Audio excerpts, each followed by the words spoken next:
Hey, partner. I checked out Ed's bedroll in the windmill. Nothing useful in it.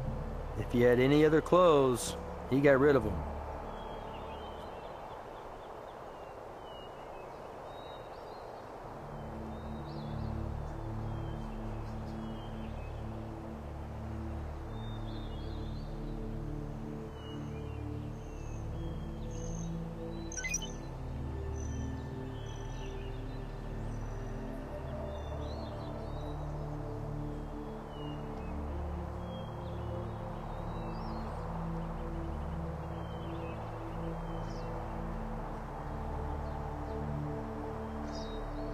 Appears Ed didn't like having a hole in the middle of his suite. Stuffed something in there.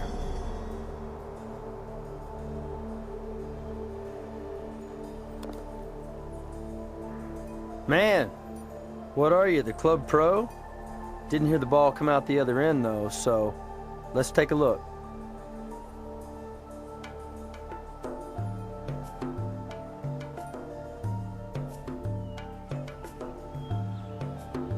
I can see something stuffed in there. One more ball ought to do the trick.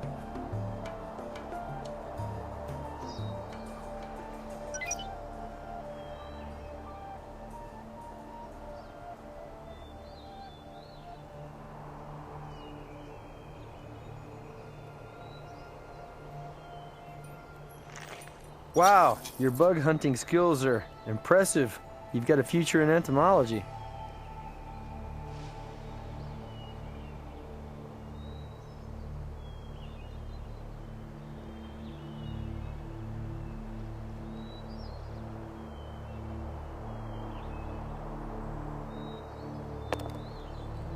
Hole in one, or maybe one more in the hole.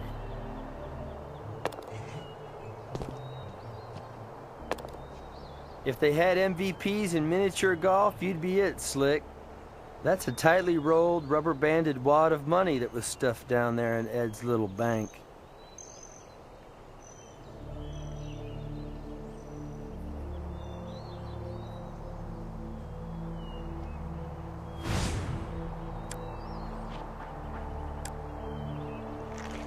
This may answer the question of why the cabbie had no money on him, or in his vehicle.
The hair with the money belonged to our Vic. Of course, he was bald, so I don't even want to know where this hair came from.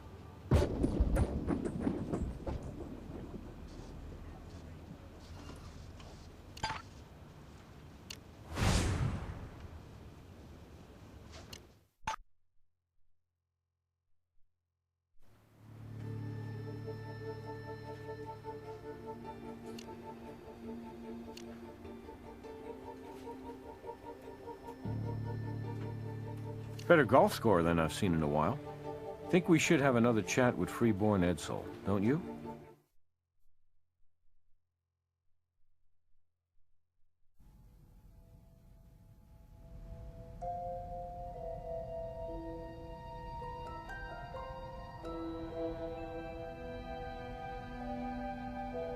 Funny strange or funny hysterical? Hysterically strange. My partner here scored a hole-in-one with 2 balls. You lost me at hello.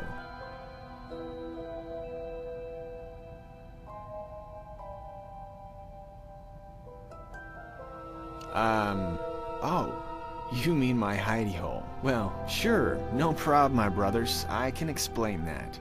No, let me. After Liz tossed you out, you had no place to stay and no money. So you came back Tuesday night, you found your hostess is gone, and you helped yourself to 15 bucks. Oh, and for warmth on a cool Vegas night, you stole Deborah's poncho. I don't know what you've been smoking, Captain Brass, but it can't be legal.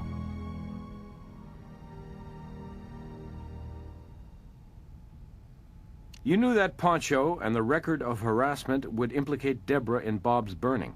And you were pretty pissed off at the cab driver anyway for just generally being a small-minded jerk. You know, a free spirit like you. You took the turpentine, too. Evidence pre-selected to put the blame on the fire goddesses. Settling a grudge or two even as you built your bankroll from nothing to something. It was easy to find Bob's cab to hail. Hell, he kept driving up and down in front of Deborah's. You told the cabbie to take you to the foundry yard. When you got there, you doused him with turpentine and threatened to set him on fire if he didn't give up his cash. He gave you the money, but you lit him up anyway. The flash fire singed your hairs and the poncho. Once out of the cab, you ditched the turpentine can and slid through the fence. In a hurry to get away, you tore your jeans.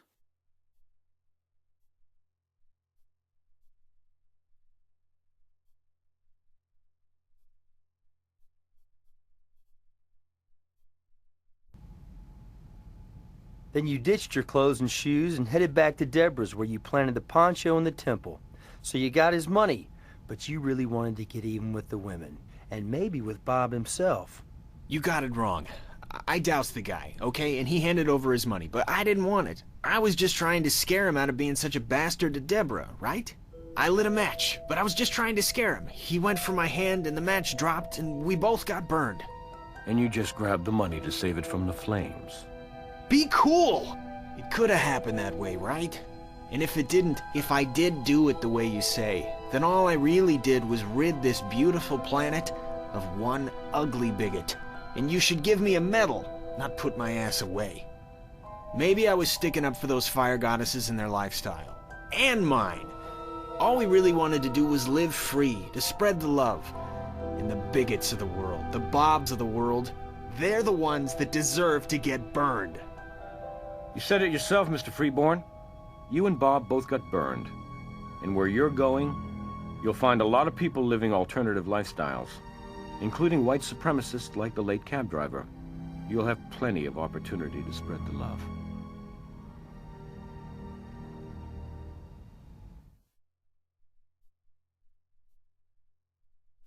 Well, that's one dude I don't mind roasting in the can. All this talk of heat, though, I'm ready for a soda. You want one? I'll meet you in the conference room right after Grissom gives you his eval.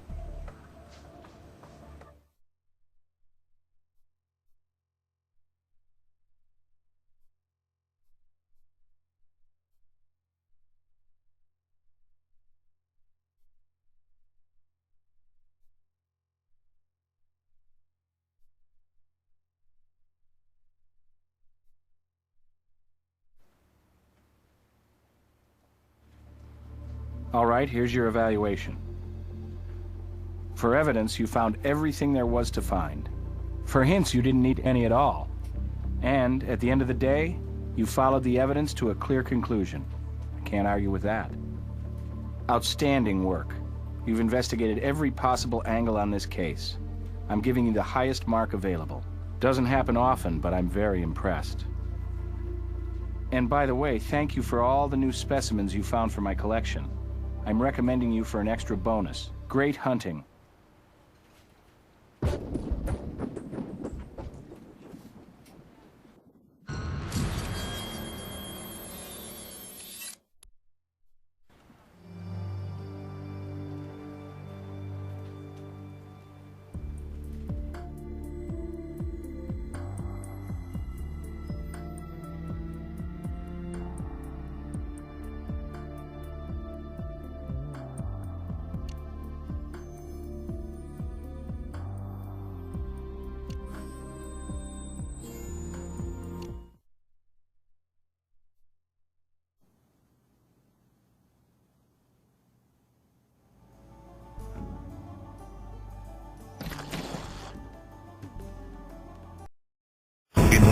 CSI video game, Hard Evidence. Someone in the casino has a killer hand.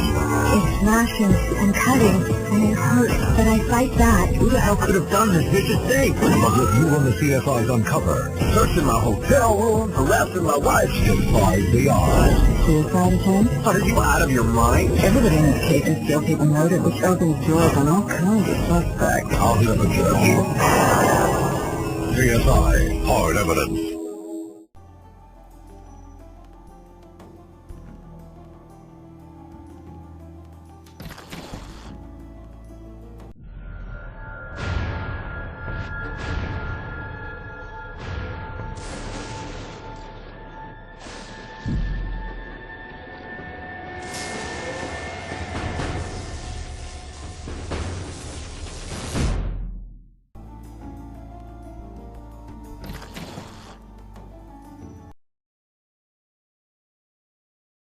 When you got there, you doused him with turpentine and threatened to set him on fire if he didn't give up his cash.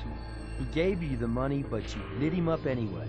The flash fire singed your hairs and the poncho. Once out of the cab, you ditched the turpentine can and slid through the fence.